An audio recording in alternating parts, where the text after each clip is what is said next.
Hello everyone, नमस्ते अनि स्वागत छ हजुरहरूलाई हिमालय किचनमा। आज म हजुरहरूको लागि लिएर आएको छु भिन्डी फ्राईको एकदमै मिठो तरिकाको रेसिपी। ल अब यसको लागि मैले यहाँ लिएको छु 200 ग्राम जति भिन्डी। मैले चाहिँ फ्रोजन भिन्डी लिएको छु, फ्रेस लिएर बनाउँदा पनि अझै राम्रो हुन्छ। र अब यसमा मैले राखेँ 1 ठुलो चम्चा बेसन। अब यसरी बेसन राखेर यसलाई राम्ररी यसरी चलाइदिनु पर्छ। यसलाई धेरै गरेर चाहिँ चलाउनु हुँदैन, फेरि यो भिन्डी टुक्रिन सक्छ। हल्का गरेर यसरी मिक्स गरिदिनु पर्छ।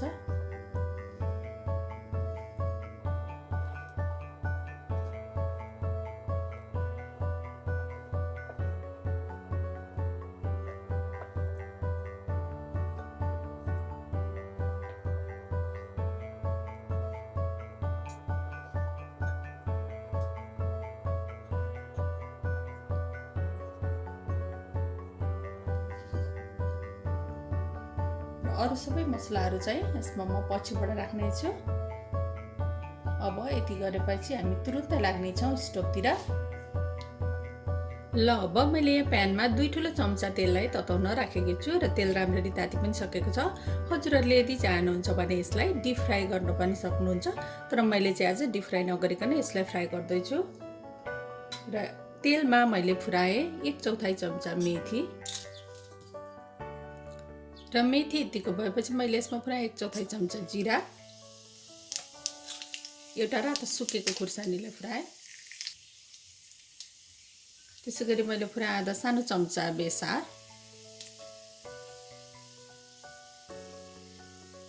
आधा सानो चम्चा काश्मिरी रातो खुर्सानीको धुलो,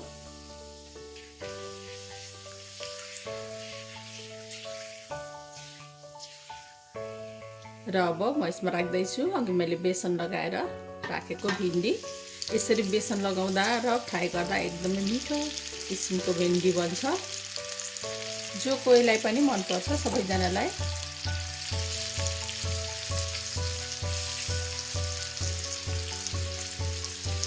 यसरी बनायो भने चाहिँ जसले भिन्डी मन पराउनुहुन्न उहाँहरूलाई पनि भिन्डी मन पर्न थाल्छ।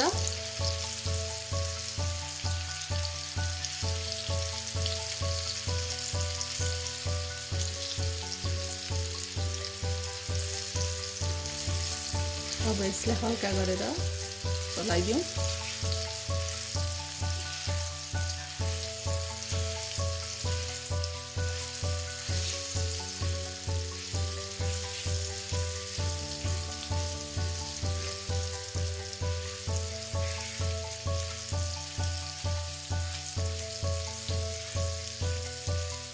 यो चाहिँ एकदमै सिम्पल रेसिपी हो। यसलाई धेरै मसलाहरू पनि राख्नु पर्दैन। यसमा प्याज पनि राखेर बनाउन सक्नुहुन्छ हजुरहरूले। मैले चाहिँ प्याज आज राखेको छैन।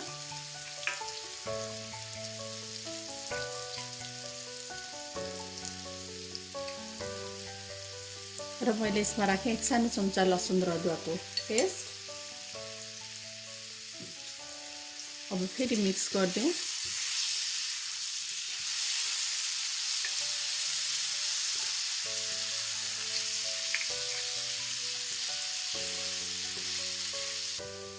यसमा नुन चाहिँ मैले राखेको छैन, म पछिबाट नुन राख्नेछु।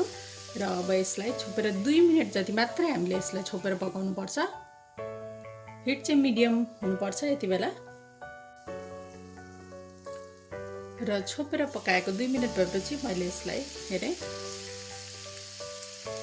र यति बेला मैले यसमा राखेँ 1 सानो चम्चा कागतीको रस। यो रेसिपीमा टमाटर चाहिँ युज नगर्दा राम्रो हुन्छ।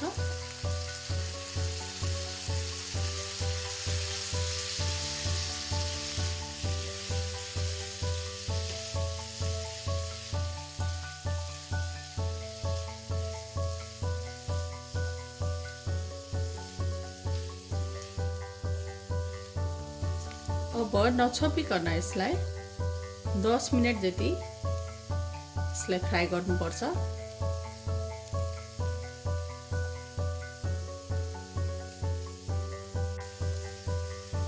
ल अब यसलाई फ्राई गरेको 10 मिनट भएपछि यसमा मैले राखेँ आधा सानो चम्चा जिरा र धनियाको पाउडर,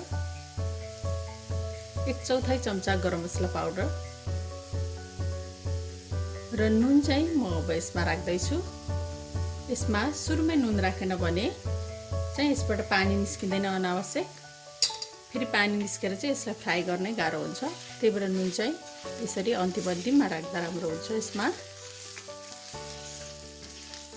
अब फेरि यसलाई हल्का गरेर चलाउँदै अरू 5 मिनट जति मिडियम टु हाइटमा फ्राई गर्नुपर्छ। ल अब भिन्डी राम्ररी फ्राई भएको छ, एकदमै क्रिस्पी भएर यो फ्राई भएको छ। यदि हजुरहरूलाई अलिकति धेरै पाकेको मनपर्छ भने अरू 2-4 मिनट यसलाई यसरी चलाउँदै पकाउन सक्नुहुन्छ।